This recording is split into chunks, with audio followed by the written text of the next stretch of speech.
ഇങ്ങനെ വരം കിട്ടും വരം പോരാ, ദൈവത്തിന്റെ അരേക്കർ സ്ഥലവും വേണമെന്ന് ചോദിക്കുന്ന ഒരു പാട്ടുണ്ട്. കൃഷ്ണ മുകുന്ദ മുകുന്ദ കൃഷ്ണ മുകുന്ദ മുകുന്ദ വരന്ത അത് പോരാ, വൃന്ദാവനന്ദ.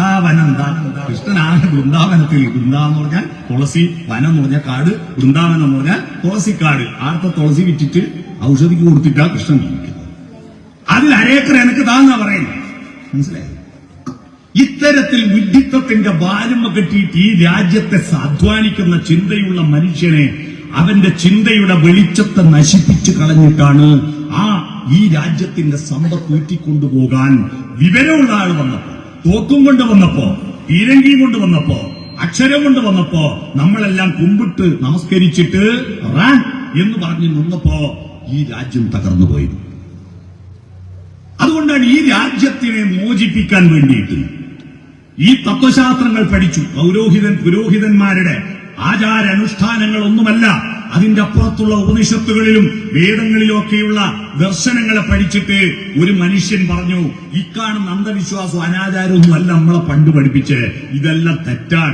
മനുഷ്യനോട് പറഞ്ഞു, തല കുമ്പിട്ട് പ്രാർത്ഥിക്കാനല്ല, കണ്ണ് തുറന്നു നോക്കാൻ.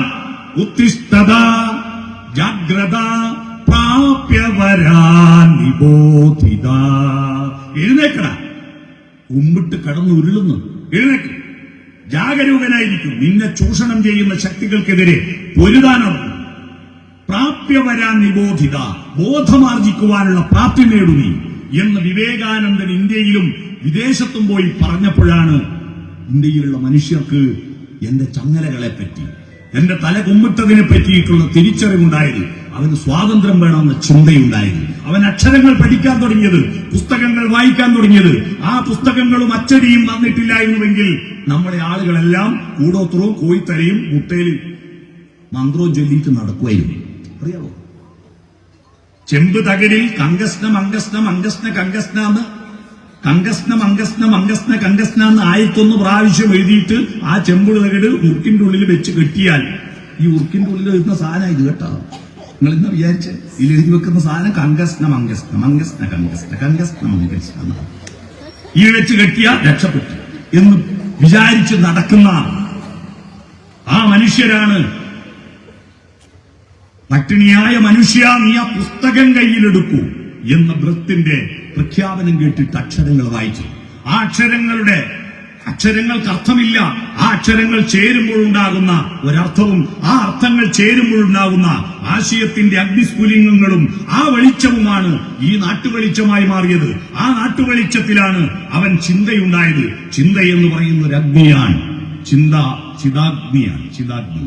ആ ചിന്ത വളർന്നപ്പോഴാണ് നമ്മുടെ ലോകം വളർന്നത്.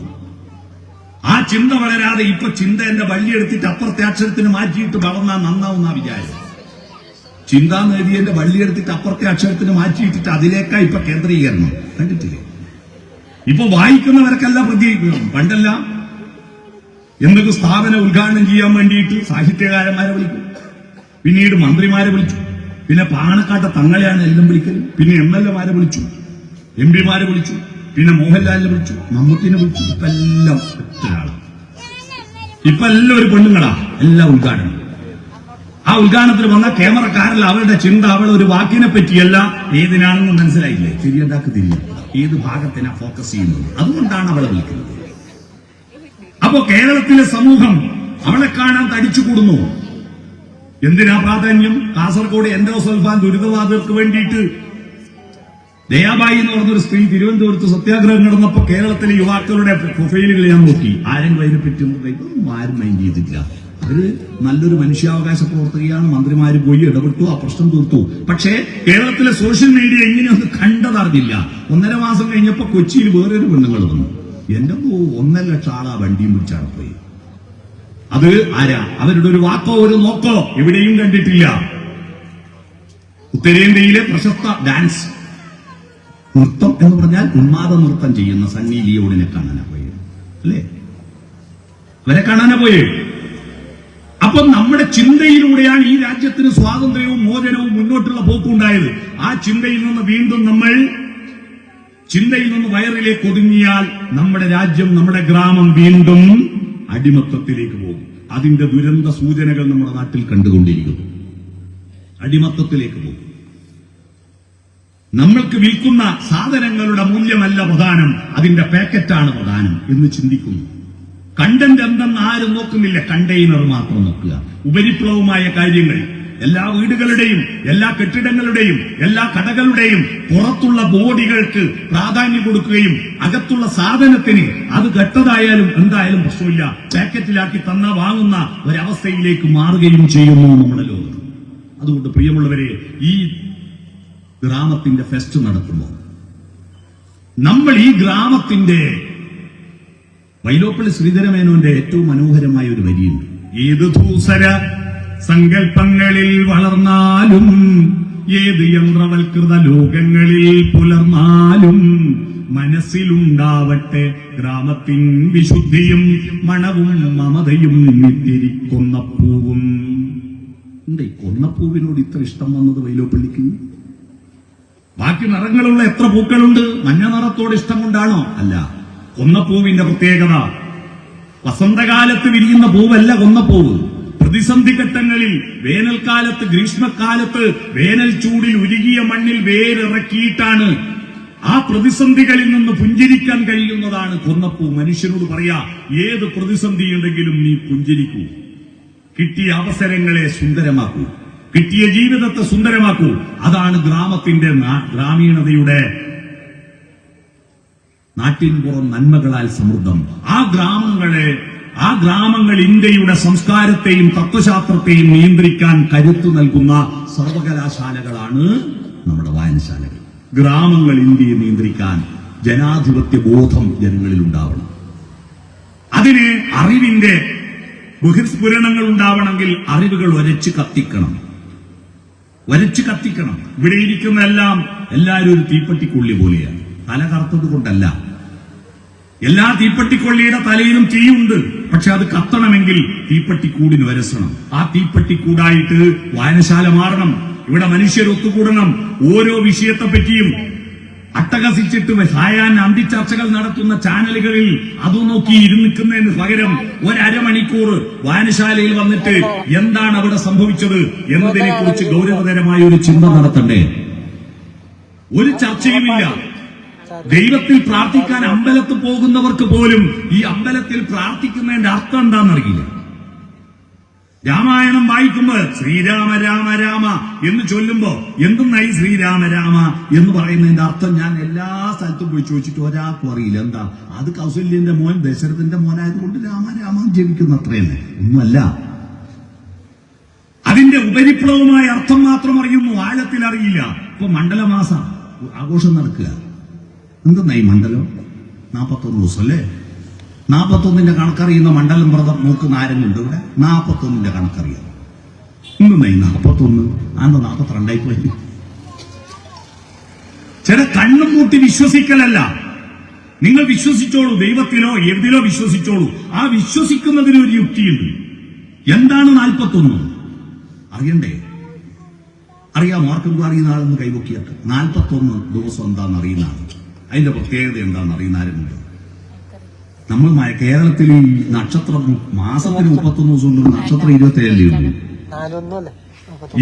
12 മാസവും 27 നക്ഷത്രം കൂട്ടിയാൽ എത്ര ദിവസം? കുറെ ദിവസം കുറയില്ലേ? എത്ര ദിവസം കുറയാ? 12 ഗുണിക്കണം 27 സമം 324. 365 ദിവസം ഉണ്ടല്ലോ ഒരു കൊല്ലത്തിന്. അപ്പൊ ഈ ഭൂമി സൂര്യനെ ചുറ്റുന്ന മണ്ഡലം പൂർത്തീകരിക്കണമെങ്കിൽ 324നോട് എത്ര കൂട്ടിയാലാ? 365 കിട്ടുക. 41 കൂട്ടിയാൽ അതാണ് ഈ മണ്ഡലം പൂർത്തീകരിക്കാൻ 41. മനസ്സിലായോ? 41ന്റെ കണക്ക് മനസ്സിലായോ? ഇതിനെപ്പറ്റി ഒന്നും അറിയാതെ, ഒന്നിന്റെയും ആഴത്തിൽ ചിന്തിക്കാതെ ഉപരിപ്ലവമായ കാര്യങ്ങളുമായിട്ട് പോകുന്ന ഒരു ജനതയെ മാറ്റിമറിച്ചിട്ട് ചിന്തകന്മാർ ചോദ്യം ചെയ്യുന്നവരുണ്ടാകണം. എന്താണത്, എങ്ങനെയാണത് എന്ന് ചോദ്യം ചോദിക്കുന്ന പുതിയ തലമുറയെ സൃഷ്ടിക്കണം. നമ്മുടെ കുട്ടികളെല്ലാം നന്നായിട്ട് A+ നേടുന്നുണ്ട്. നല്ല ബുദ്ധിയുണ്ട് കുട്ടികൾക്ക്. പുതിയ തലമുറ ChatGPT കണ്ടുപിടിച്ച കാലമാണ്. ആർട്ടിഫിഷ്യൽ ഇന്റലിജൻസിന്റെ കാലമാണ്. ടെക്കികളാണ് നമ്മുടെ കുട്ടികൾ. ടെക്നോളജിയുടെ അനന്ത സാധ്യതകൾ ഉപയോഗിക്കുന്നു. പക്ഷെ ആ ടെക്നോളജി ജീവിതവുമായി കണക്ട് ചെയ്യാൻ കഴിഞ്ഞിട്ടില്ലെങ്കിൽ പോയില്ലേ? എന്തിനാണ് കമ്പ്യൂട്ടർ? ആ കമ്പ്യൂട്ടറിന്റെ മുന്നിൽ പോയിരുന്നിട്ട് www.com MD എന്നടിച്ച മസാല ദോശ ഉണ്ടാക്കുന്ന ഒരു കമ്പ്യൂട്ടർ ഇതുവരെ കണ്ടുപിടിച്ചിട്ടില്ല. NR എന്നടിച്ച നെയ്റോസ്റ്റ് കിട്ടൂല, PV എന്നടിച്ച പരിപ്പോടെയും കിട്ടൂല. അതിന് മനുഷ്യൻ മണ്ണിൽ കുമ്പിട്ട് കർഷകർ അധ്വാനിക്കണം, പാചകക്കാർ പാചകം ചെയ്യണം. വേണ്ടേ? ജീവിതമുണ്ടാകുന്നത് കമ്പ്യൂട്ടറിൽ നിന്നല്ല, ജീവിതമുണ്ടാകുന്നത് മണ്ണിൽ നിന്നാണ്, വായുവിൽ നിന്നാണ്, പ്രകൃതിയിൽ നിന്നാണ്, മനുഷ്യബന്ധങ്ങളിൽ നിന്നാണ്. ആ മനുഷ്യബന്ധങ്ങളുടെ ആർദ്രതയെക്കുറിച്ച്, അതിന്റെ വൈകാരികമായ അംശത്തെക്കുറിച്ച്, അതിന്റെ സൗന്ദര്യത്തെക്കുറിച്ച് തിരിച്ചറിയുമ്പോഴാണ് നമ്മൾ മനുഷ്യരാവുന്നത്.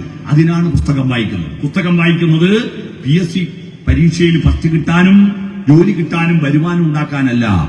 പുസ്തകം വായിക്കുന്നത് മരിക്കുന്നതിന് തൊട്ട് തലേ ദിവസം, മരിക്കുന്നതിന് തൂക്കാൻ വിധിച്ചതിന്റെ തൊട്ട് തലേ ദിവസം നമ്മുടെ രാജ്യത്തിന്റെ ധീരദേശാഭിമാനിയായ വീര ഭഗത് സിംഗ് അല്ലേ, ഭഗത് സിംഗിനോട് അവസാനത്തെ ആഗ്രഹം എന്തെന്ന് ചോദിച്ചപ്പോ ജിലേബിയോ കിണ്ണത്തപ്പോ തിന്നണമെന്നല്ലല്ലോ പറഞ്ഞ. വ്ളാഡിമിർ ഇലീനിയേവിച്ച് ലെനിൻ എന്ന് പറയുന്ന ഒരു മനുഷ്യന്റെ പുസ്തകമുണ്ട്. ആ പുസ്തകം വായിക്കണമെന്ന് ഞാൻ ആഗ്രഹിച്ചിരുന്നു. ആ പുസ്തകം ട്രേഡ് യൂണിയനുകളെ പറ്റിയിട്ടുള്ള ഒരു പുസ്തകമുണ്ട്.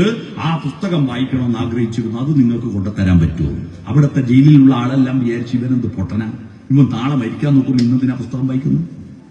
അപ്പൊ പുസ്തകം വായിക്കുന്നവരെല്ലാം മരിക്കൂല എന്ന് വിചാരിച്ചിട്ടാ പുസ്തകം വായിക്കുന്നത്. എന്തായാലും എല്ലാവരും മരിക്കും. മരിക്കുന്നത് വരെ മനുഷ്യനാവാൻ, അറിവിന്റെ മഹാസാമ്രാജ്യത്തിലേക്ക് നയിക്കാൻ, കാലദേശ പരിമിതികളെ ഉല്ലംഘിക്കാൻ. നമ്മുടെ ഏറ്റവും വലിയ പരിമിതി, നമുക്ക് ലോകം മുഴുവൻ ചുറ്റണമെന്ന് ആഗ്രഹമുണ്ട്. അമേരിക്കയിൽ ഇപ്പൊ ഇന്ന് പോയ നാളെ ആടെ എത്തുമോ? പൈസ വേണ്ടേ? കാലദേശത്തിനപ്പുറത്തേക്ക് പോകണമെങ്കിൽ അമേരിക്ക എന്ന രാജ്യത്തെക്കുറിച്ച്, സ്വിറ്റ്സർലൻഡിനെ കുറിച്ച്, സോവിയറ്റ് യൂണിയനെ പറ്റിയിട്ടുള്ള പുസ്തകം വായിച്ചത് ML ഇവിടെ പറഞ്ഞില്ലേ, സോവിയറ്റ് യൂണിയനെ കുറിച്ച്, ആസ്ട്രേലിയയെ കുറിച്ച്, നമുക്ക് അവിടുത്തെ മനുഷ്യരെ കുറിച്ച്, അവരുടെ വികാരങ്ങളെ കുറിച്ച്, ആൽക്കമിസ്റ്റ് എഴുതുന്നതിനെ കുറിച്ച്, അല്ലെങ്കിൽ ഗബ്രിയേൽ മാർക്കേസിന്റെ ഏകാന്തതയുടെ 100 വർഷങ്ങൾ വായിക്കുമ്പോ അവിടുത്തെ മനുഷ്യരുടെ ജീവിതം, ലണ്ടനിലെ സാധാരണ പാവപ്പെട്ട മനുഷ്യരുടെ ജീവിതം ഒലിവർ ട്വിസ്റ്റ് വായിക്കുമ്പോൾ കിട്ടും, ഹക്കിൾബറി ഫിന്ന് വായിക്കുമ്പോൾ കിട്ടും. അമേരിക്കൻ കാടുകളിലൂടെ 2-3 മൃഗങ്ങൾ യാത്ര ചെയ്യുമ്പോൾ ആ കാടിന്റെ സവിശേഷതകൾ, അവിടുത്തെ ചിന്തകൾ, അവിടുത്തെ വേദനകൾ, അവിടെ ഇൻക്രെഡിബിൾ ജേണി എന്ന പുസ്തകം വായിക്കുമ്പോൾ കിട്ടും. ഇറ്റലിയിലെ മോൺസിഞ്ഞോർ മോണ്ടനല്ലിയുടെയും റിവാറസിന്റെയും കഥ വായിച്ചിട്ടാണ് ഞാനൊക്കെ പൊതുപ്രവർത്തനത്തിലേക്ക് വന്നത്. ഞങ്ങളൊന്നും വേറെ നാട്ടിൽ ഹോസ്പാൻഡിയായിട്ട് അങ്ങനെ വാക്കുകളില്ല, വേറെ ഹോസ്പാൻഡിയായിട്ട് നടക്കുന്ന പിള്ളേരായിരുന്നു. സ്കൂളും മര്യാദയ്ക്ക് പോവില്ല, സ്കൂളിൽ പോകുന്ന തരിതെന്നാ മാത്രം, ഒന്നും പഠിക്കൂല, തിരിഞ്ഞും മറിച്ച് പൈനിയും കൊണ്ട് കാട്ടിപ്പോവും. ആടെ ഉണ്ടാവും കുറെ കശുവാണ്, കശുവണ്ടിയുടെ മേഖലയാണ്. അവിടെ ഈ അണ്ടിമുട്ടിയും എടുത്ത മാങ്ങക്കാരും ആളില്ലല്ലോ. അയ്യോ പാവം, ആ മാങ്ങയെ വെറുതെ വേസ്റ്റായി കളയണ്ടെന്ന് വിചാരിച്ചിട്ട് നമ്മുടെ നാട്ടുകാര് സസ്റ്റൈനബിൾ ഡെവലപ്മെന്റ് വേണ്ടി അതിനെ പിഴിഞ്ഞെടുത്തിട്ട് 3 ദിവസം കഴിയുമ്പോൾ അതിങ്ങനെ തിളച്ചു വരും. അന്നേരം അടുപ്പത്ത് വെച്ച് അടിയും തളപ്പിക്കും, അതിലൊരു അരിപ്പച്ചട്ടിയും വെച്ച് അതിലൊരു തട്ടും വെച്ച് മേലൊരു ബേസിൽ വെള്ളവും വെച്ചാൽ ഈ വെള്ളം ആവിയായിട്ട് മേലത്തെ തട്ടിൽ പൊക്കും. ബേസിൽ പോയി തട്ടി തണുത്തിട്ട് തട്ടുമൽ ചുറ്റുമ്പോൾ ബാലുമലൂട്ട പുറത്തു വരും. അസൽ മദ്യ. പക്ഷെ എക്സൈസുകാർ പിടിക്കുന്നത് മേടിച്ചിട്ട് 5 റുപ്യം തന്നിട്ട് നമ്മളെ വെള്ളം മാറ്റാനാക്കും. പൈനിയും കൊണ്ട് പോവാ, 5 റുപ്യ വാങ്ങുക. ഇതിന്റെ വെള്ളം മാറ്റണ്ടേ? പിള്ളേരാവുമ്പോ പിന്നെ പോലീസുകാർ പിടിച്ചുകൊണ്ടുപോലല്ലോ. അങ്ങനെ ഇതിന്റെ സാങ്കേതിക വിദ്യയും പഠിച്ചിങ്ങനെ നിൽക്കുമ്പോ കാട്ടു പോകുമ്പോ, എന്റെ നാട്ടിൽ സേലം ജയിൽ വെടിവെപ്പിൽ അടിയിൽപ്പെട്ടുപോയൊരു മനുഷ്യനുണ്ട്. അട്ടി വീണപ്പോ അടിയിൽപ്പെട്ടു പോയിട്ട് മരിക്കാണ്ട് ബാക്കിയായ VV കൃഷ്ണമാര, കുട്ടിയൂർ കർഷക സമരത്തിന്റെ സെക്രട്ടറി ആയിരുന്ന ഒരു മനുഷ്യൻ. ആ മനുഷ്യൻ എന്നോട് പറഞ്ഞു, നീ അതെല്ലാം കാട്ടിപ്പോയി വെറുതെ ഇരിക്കുന്നല്ലേ, ഇതങ്ങ് എടുത്തോ. എനിക്കൊരു പുസ്തകം തന്നു. ആ പുസ്തകം കാട്ടുകടന്നൽ എന്ന പുസ്തകമാണ്. എതിലിയൻ വോയിനിച്ചെഴുതിയ ഗാഡ് ഫ്ലൈ എന്ന ഇറ്റാലിയൻ പുസ്തകത്തിന്റെ മലയാള തർജിമ ഗോവിന്ദപിള്ള നടത്തിയ കാട്ടുകടന്നൽ. ആ കാട്ടുകടന്നൽ കാട്ടിലിരുന്ന് ഞാൻ വായിച്ചപ്പോഴാണ് റിവാറസ് എന്റെ ജീവിതത്തിന്റെ മാതൃകാ പുരുഷനായത്. ഇവിടെ ആരും വായിച്ചിട്ടുണ്ടോ കാട്ടുകടന്നൽ? ഭയങ്കരമാണ്. ആ പുസ്തകം വായിക്കണം. വിപ്ലവവും ആധ്യാത്മികതയും തമ്മിലുള്ള സംഘർഷത്തിന്റെ യഥാർത്ഥ തത്വങ്ങൾ, പ്രശ്നങ്ങൾ അതിൽ നിന്ന് മനസ്സിലാവും. അത് വായിച്ചപ്പോഴാ പഠിക്കണമെന്ന് തോന്നിയത്. അങ്ങനെയാ സ്കൂളിൽ പോ പിന്നെ മര്യാദയ്ക്ക് പഠിക്കാൻ തുടങ്ങിയത്. ഇല്ലേ ഞാനിപ്പോ ഏതെങ്കിലും അബ്കാരി കോൺട്രാക്ടർ അയച്ചിട്ടുണ്ടാവും, മനസ്സിലായോ? പൈസ ഉണ്ടാവും, അതിൽ കൊണ്ടൊരു കാര്യം. ഞാൻ പറഞ്ഞു വന്നത്, നമ്മുടെ മനുഷ്യൻ അക്ഷരങ്ങളെ കൂട്ടിയിണക്കിയിട്ട് അതിന്റെ രസത്തെ കാലത്തിനപ്പുറത്തേക്ക് ഇറ്റലിയിലുള്ള ആ കഥയെ എന്നിൽ അറിയിക്കാൻ ദേശത്തിനപ്പുറത്തേക്ക് കാലത്തിനപ്പുറത്തേക്ക് പോണ്ടേ. കഴിഞ്ഞുപോയ കാലം മനുഷ്യന് മാത്രമുള്ളതാണ്. ഓർമ്മകൾ ഉണ്ടായിരിക്കുന്നത്, ചരിത്രബോധമുള്ളത് മനുഷ്യന് മാത്രമാണ്. എവിടെ നിന്നോ വന്നു ഞാൻ, എവിടേക്കോ പോണു ഞാൻ എന്നറിയുന്നവൻ മനുഷ്യൻ മാത്രമാണ്. ഒരു പക്ഷിമൃഗാദികൾക്കും അവരുടെ പൂർവ്വസൂരികൾ എന്തായിരുന്നു, അവരുടെ സംസ്കാരം എന്തായിരുന്നു എന്നറിയില്ല. നമുക്ക് മാത്രം അറിയാം. നമുക്ക് ഭാവി കാലവുമുണ്ട്.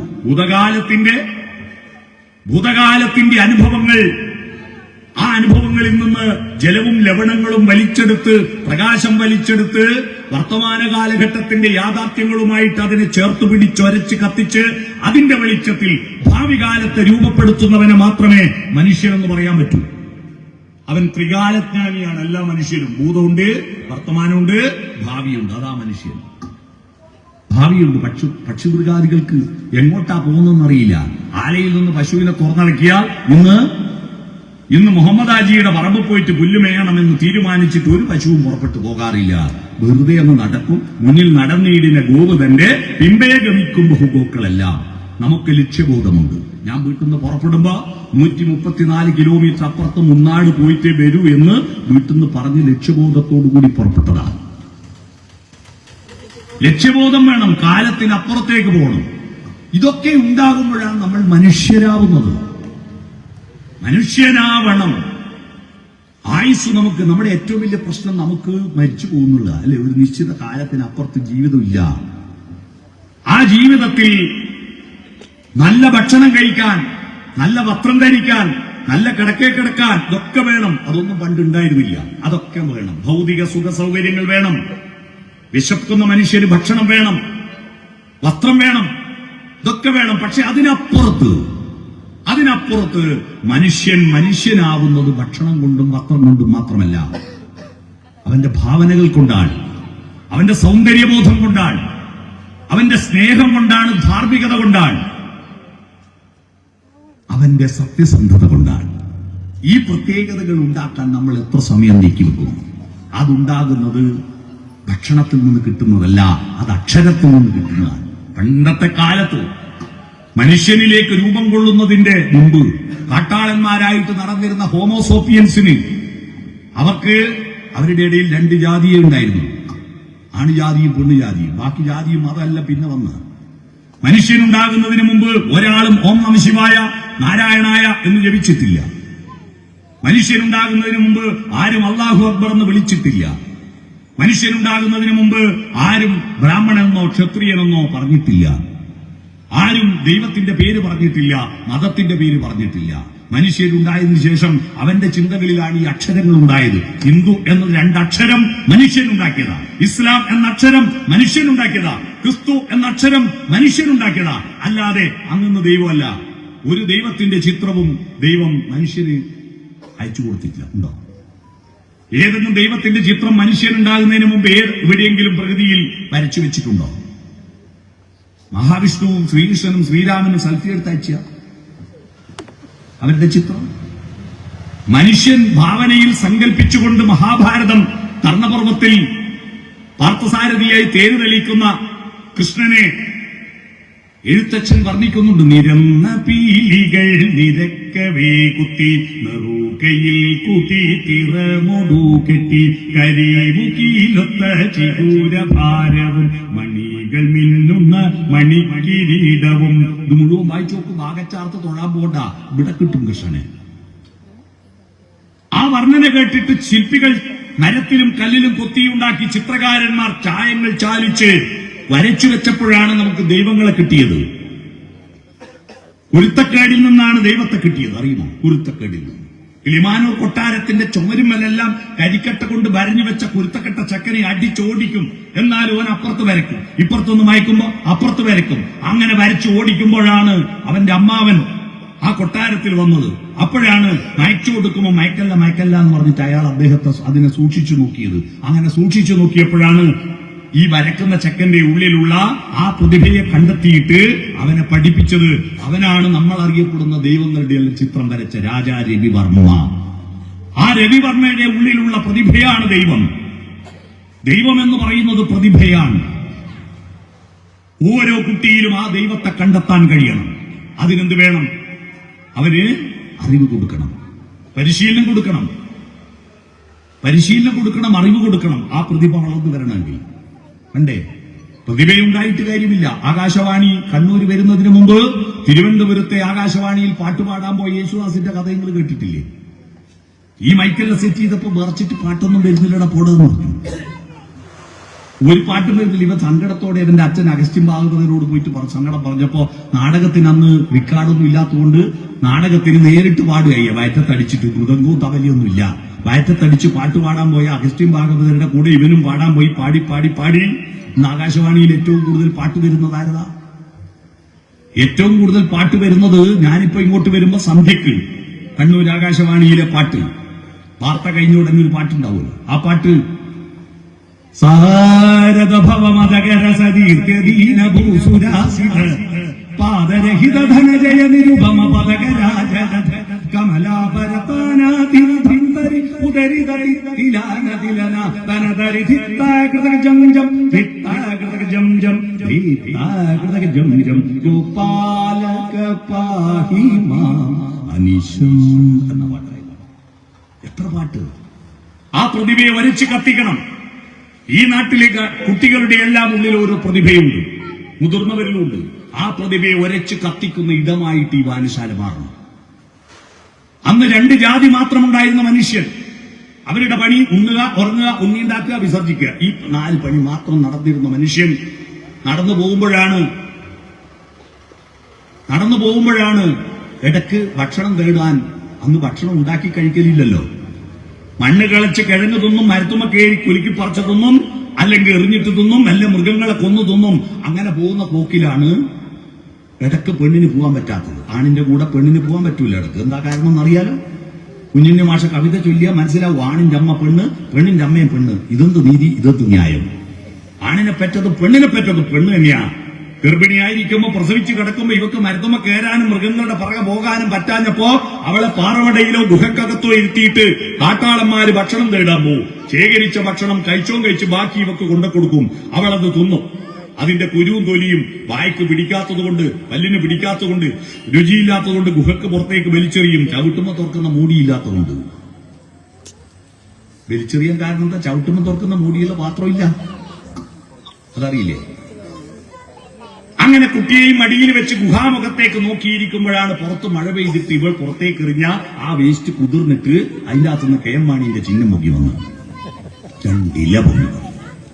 ആ 2 ഇല 4 ഇല 8 ഇല 10 ഇലയായപ്പോഴാണ്, ആ ഇലയെ സൂക്ഷിച്ചു നോക്കിയപ്പോഴാണ് ആദ്യത്തെ ചിന്തയുണ്ടാകുന്നത്. ഏത് മരത്തിൽ നിന്ന്, ഏത് വള്ളിയിൽ നിന്ന് ഈ പഴം പറിച്ചെടുത്തു, കായ പറിച്ചെടുത്തു, അതേ മരത്തിന്റെ ഇലയാണ് ഇതിന്റെ അകത്ത് പുറത്തു വരുന്നത്. നട്ടാ മുളക്കും. കുരുവിന്റെ അകത്ത് മരമുണ്ടെന്ന സത്യമാണ് ലോകത്തെ ആദ്യത്തെ കണ്ടുപിടുത്തം. അതവള് കൂട്ടുകാരോട് പറയാനാണ് ആദ്യത്തെ ആശയ സംവേദനം. ഏഹേ! അപ്പൊ 4 മൂലക്കുന്ന് ഓഹോ 4 കാട്ടാളന്മാർ ഓടി വന്നാലും ഇവളും കൂടി വട്ടത്തിലിരുന്ന് തക്കാണും മാമല വെട്ടി വയലാക്കി ആര്യൻ വിത്തെറിഞ്ഞു. മണ്ണിൽ വിത്തിട്ടപ്പോഴാണ് സംസ്കാരം ആരംഭിച്ചത്. അതാണ് അഗ്രികൾച്ചർ സംസ്കാരം. വിത്തിട്ടപ്പോഴാണ് അവന് സ്ഥിരവാസം ആരംഭിച്ചത്. ഇത് നാട് 3 ഭാഗത്തും വരുന്ന നാടായതുകൊണ്ടാ മുന്നാട് എന്ന് പേര് വന്നിട്ടുണ്ട് അല്ലേ? എങ്ങനെയാ നാട് വന്ന? നാടെന്ന വാക്കിന്റെ അർത്ഥം എന്താ? നടുന്നത് നാട്, തനിയെ മുളച്ചത് കാട്. നടുന്നത് നാട്. നടുന്നവൻ നാട്ടാളൻ, ഒന്നും നടാത്തവൻ കാട്ടാളൻ. ഇന്ന് പരിപാടി കഴിഞ്ഞ് വീട്ടിൽ പോയിട്ട് കിടന്നുറങ്ങുമ്പോൾ ഞാൻ ഏതാ വരിക? നാട്ടാളനാണോ കാട്ടാളനാണോ? മനസ്സിലായോ? നടുന്നവൻ നാട്ടാളൻ, നടാത്തവൻ കാട്ടാളൻ. അങ്ങനെ നട്ടപ്പോഴാണ് അവനൊരു സ്ഥാനമുണ്ടായത്. അതുവരെ തിരിച്ചു വരുത്തുണ്ടാവും. കാരണം വീടില്ല, വീട്ടു നമ്പറില്ല, ആധാറില്ല, ആധാര കാർഡുള്ള, ആധാരമില്ല, ഒന്നുമില്ല. ഏടിയ എത്തുന്ന ആടെ കിടക്കൂ, പിന്നെയും നടക്കൂ. അലക്കിയാറിയിരുന്നോ? തുണിയില്ലല്ലോ, വസ്ത്രമില്ല. എത്തിയെടുത്ത് കിടന്നിട്ട് വീണയുടെ വിഷ്ണുലോകമായിട്ട് നടക്കുന്ന ആ മനുഷ്യൻ നട്ടപ്പോ ആ നട്ട സ്ഥലത്തേക്ക് തിരിച്ചു വന്നു. അവിടെ കിടന്നു. അവിടെ കിടന്നപ്പോ അവനൊരു സ്റ്റെബിലിറ്റി ഉണ്ടായി, ഒരു സ്ഥാനമുണ്ടായി. ആ സ്ഥാനമാണ് അഫ്ഗാനിസ്ഥാനും ബലൂചിസ്ഥാനും കസാക്കിസ്ഥാനും കുർദിസ്ഥാനും ഹിന്ദുസ്ഥാനുമായി മാറിയത്. മനസ്സിലായി? സ്ഥാനമുണ്ടായി. അപ്പോ കിടക്കുമ്പോ മേൽക്കൂര മഴ കൊള്ളാതിരിക്കാൻ, വെയിൽ കൊള്ളാതിരിക്കാൻ ചുള്ളിക്കമ്പുകൾ നിരത്തി മേൽക്കൂരയുണ്ടാക്കി. കിടന്നിടത്ത് മഴവെള്ളം ഒഴുകി വരാതിരിക്കാൻ മണ്ണ് വാരിക്കുട്ടി തറയുണ്ടാക്കി. ചുറ്റുവട്ടം മൃഗങ്ങൾ കയറി വരാതിരിക്കാൻ പനയോലകൾ കൊണ്ടും ചളിക്കട്ടകൾ കൊണ്ടും ചുമരുണ്ടാക്കി. അവിടെ താമസാക്കി. അതിന് ശാല എന്ന ഭാരതത്ത് പറയാ, പർണശാല. വേദങ്ങളിൽ ഒരു പ്രാർത്ഥന ഹേ ശാലേ എന്ന. വിഷ്ണുവിനെയും ശിവനെയും എല്ലാം പ്രാർത്ഥിക്കുന്നതിന് മുമ്പുള്ള ദൈവമാണ് ശാല. അറിയോ? ആ ശാല എന്ന വാക്കിൽ നിന്ന പാണ്ഡികശാലയും വായനശാലയും ഉണ്ടായേ. അറിയണോ? എന്ന് പറഞ്ഞാൽ നമ്മൾ ഇന്ന് പ്രാർത്ഥിക്കുന്ന ദൈവത്തെക്കാൾ പുരാതനമായ ദൈവം, സനാതന ദൈവം വായനശാലയാണെന്ന് മനസ്സിലാക്കിക്കൊള്ളണം. ഏറ്റവും പഴക്കമുള്ള ദൈവം ശാലയാണ്. അപ്പൊ ഈ നട്ട് മുളച്ച് പൂത്തോ നോക്കി, കായ്ച്ചോ നോക്കി, കായ്ച്ച് പഴിച്ചെടുത്ത് പങ്കുവെച്ച് കഴിച്ച് ബാക്കിയുള്ള ഉപ്പിലിട്ട് വെച്ച് ഉണക്കി വെച്ച് 4 മൂലക്കെന്ന് വന്ന 4 ആളും വിളിച്ചു ചേർത്ത ഒരുത്തനും കൂടി 5 ആൾ കൂടിയിട്ട് ഒരു ഗ്രാമമുണ്ടാക്കി. ആ ഗ്രാമത്തിന് 5 സംസ്കൃതത്തിൽ പഞ്ചോ എന്ന് പറയും, ഒത്തുചേരുന്നതിന് അയത്ത് എന്ന് പറയും. ആ ഗ്രാമത്തിന്റെ പേരാ പഞ്ചായത്ത്. മനസ്സിലായോ? പഞ്ചായത്ത് എങ്ങനെയുണ്ടായെന്ന് മനസ്സിലായോ? 5 പേരുടെ ഗ്രാമം. അങ്ങനെ ഒത്തുചേർന്നിട്ട് മനുഷ്യനുണ്ടായി. എത്ര ഘടകങ്ങളുണ്ടായി മനുഷ്യനുണ്ടാവാൻ? 5 ഘടകങ്ങളുണ്ടായി. ആ 5 ഘടകങ്ങളിൽ ഏതെങ്കിലും ഒന്ന് കുറഞ്ഞിട്ടുണ്ടെങ്കിൽ നിങ്ങൾ മനുഷ്യത്വം കുറയുന്ന. നമ്പർ 1 ചിന്ത. കുരുവില്ലാത്ത മരമുണ്ട് എന്നുള്ള ചിന്ത. നമ്പർ 2 കമ്മ്യൂണിക്കേഷൻ, ആശയവിനിമയം. ഇനിയിപ്പോ ഡിജിറ്റൽ ആശയവിനിമയം ഭയങ്കര. പക്ഷേ ജൈവികമായ ആശയവിനിമയമാണ് ആർദ്രമായത്. ശബ്ദവും ഭാവവും എല്ലാം ചേർന്നാലേ ആശയവിനിമയം പൂർണ്ണമാകുന്നുള്ളൂ.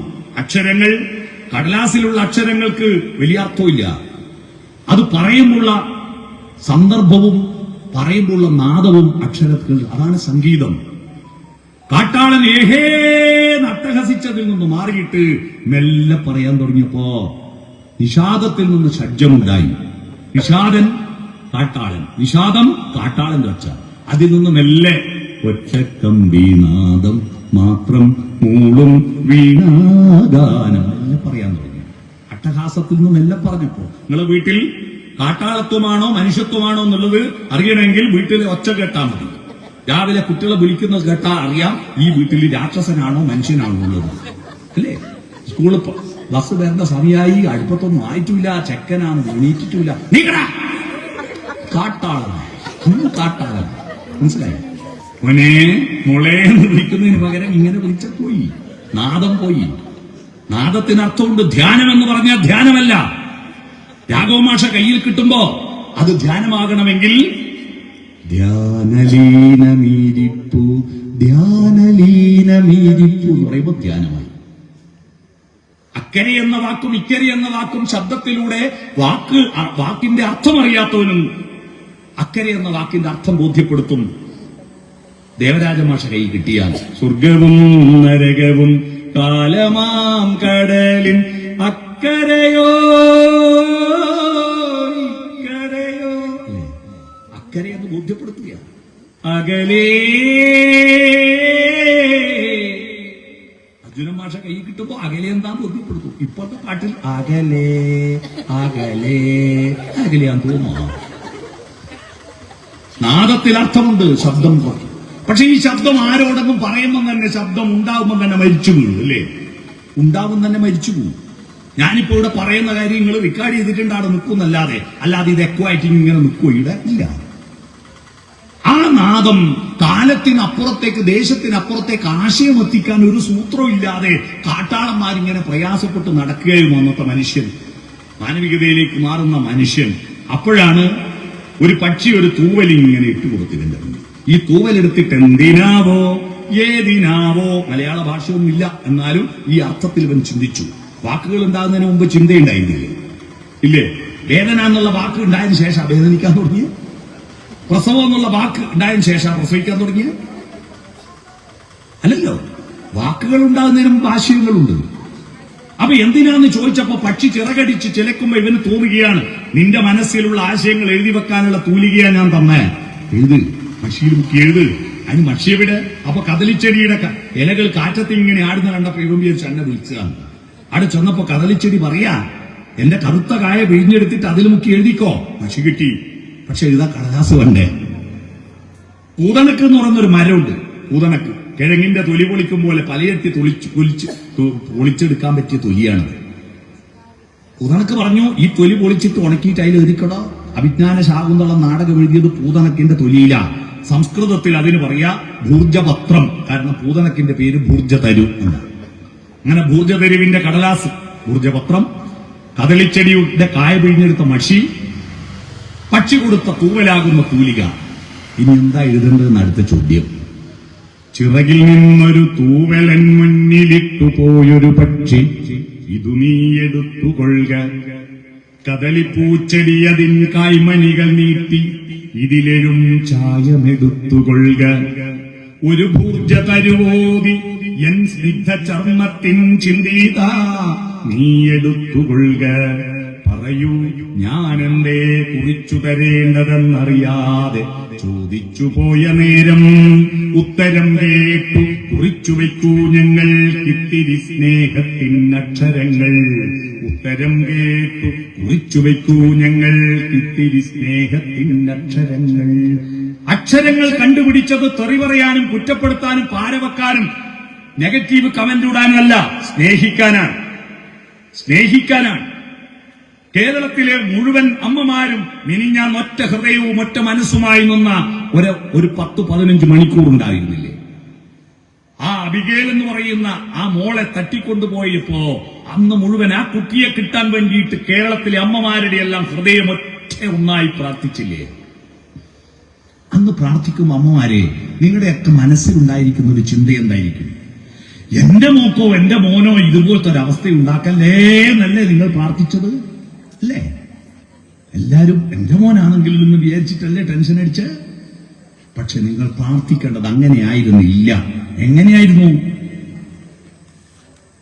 ആ കുട്ടിയെ പോലെ എന്റെ കുട്ടി ആരും തട്ടിക്കൊണ്ടുപോകല്ലേ എന്നല്ല പ്രാർത്ഥിക്കേണ്ടത്. ആ തട്ടിക്കൊണ്ടുപോയ 3-4 വിചിത്ര ജീവികളെ പോലെ എന്റെ മോൻ ഒരു കേസ് പ്രതിയാകരുതേ എന്ന് പ്രാർത്ഥിക്കാറുണ്ട്. അവിടെയാണ് നമ്മുടെ വിജയം. എന്റെ മോൻ ഇതുപോലെ ഒരു കുട്ടിയെയും തട്ടിക്കൊണ്ടുപോകുന്ന കൂട്ടത്തിൽ പെടരുത്. അത് പ്രാർത്ഥിച്ചത് കൊണ്ട് നടക്കില്ല. അതിന് അക്ഷരങ്ങൾ വേണം, സ്നേഹാക്ഷരങ്ങൾ വേണം. അപ്പോ ചിന്ത 1, 2 ആശയവിനിമയം, അത് നാദമായിട്ടും എഴുത്തായിട്ടും. 3 അധ്വാനം, പണിയെടുക്കണം. മനുഷ്യൻ അഴീക്കോടൻ രാഘവന്റെ മഹത്വം എന്താ? ഈ ഭൂമിയിലെ പണിയെടുക്കുന്നവർക്ക് വേണ്ടി മരിച്ച ആളാണ് അഴീക്കോടൻ. പണിയെടുക്കുന്നവർ. കാരണം ഈ മൈക്ക് കണ്ടുപിടിച്ചത് ദൈവമല്ല, വാച്ച് കണ്ടുപിടിച്ചത് ദൈവമല്ല, എന്റെ ഷർട്ട് തുന്നി ഉണ്ടാക്കിയത് ദൈവമല്ല, ഈ വറതാങ്ങി ഉണ്ടാക്കിയതല്ല, ഈ ലൈറ്റ് ഉണ്ടാക്കിയതല്ല, ഈ സ്റ്റേജ് കെട്ടിയതല്ല, താജ്മഹൽ ഉണ്ടാക്കിയതുമല്ല. താജ്മഹൽ ഉണ്ടാക്കിയത് ആരാ? ഷാജഹാനാ. ഒരു മാർബിൾ എടുത്തു കൊടുത്തിട്ടുണ്ടായാൽ, ഒരു മാർബിൾ ഇപ്പുറത്തുനിന്നെടുത്ത് അപ്പുറം കൊടുത്തിട്ടുണ്ടാ? 19,000 തൊഴിലാളികൾ മരണപ്പെട്ടിട്ടുണ്ട് താജ്മഹൽ ഉണ്ടാക്കുന്നതിനിടയിൽ. അറിയുമോ? ആരെങ്കിലും ചിന്തിച്ചിട്ടുണ്ടോ? നമ്മളിപ്പോ ഫുട്ബോളിന്റെ വേൾഡ് കപ്പ് ഖത്തറിൽ കണ്ടില്ലേ? എത്ര മനോഹരമായ മൈതാനങ്ങൾ. ആ മൈതാനങ്ങളുടെ ഒരു സാങ്കേതികവും സൗന്ദര്യാത്മകവുമായ മികവിനെ നമ്മൾ പുകഴ്ത്തുമ്പോൾ നിങ്ങൾ ആരെങ്കിലും ചിന്തിച്ചോ? ആ മൈതാനങ്ങൾ ഉണ്ടാക്കുന്നതിനിടയിൽ 115 തൊഴിലാളികൾ മരിച്ച വിവരം ആരെങ്കിലും പറഞ്ഞോ?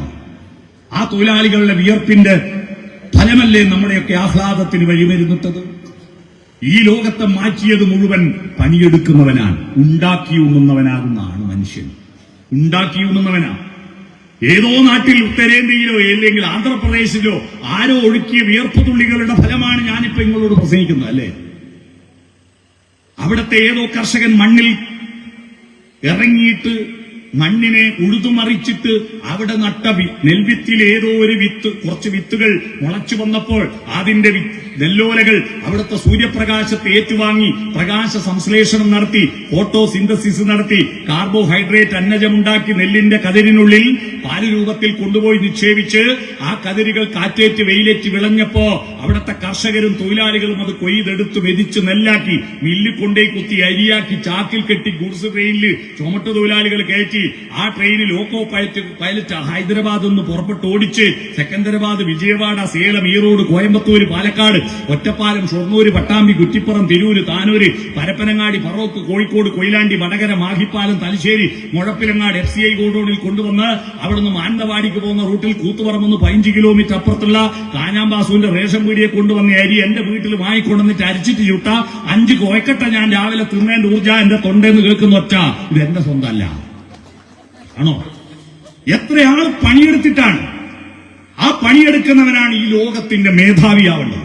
പക്ഷെ അവൻ അടിമയായി പോയതാണ് ഈ ലോകം ഇത്ര ദുരന്തമായി. ഈ ഭൂമിയിൽ ഉള്ള മുഴുവൻ മനുഷ്യർക്കും സുഭിക്ഷമായി ജീവിക്കാനുള്ളതെല്ലാം ഈ പ്രകൃതിയിലുണ്ട്.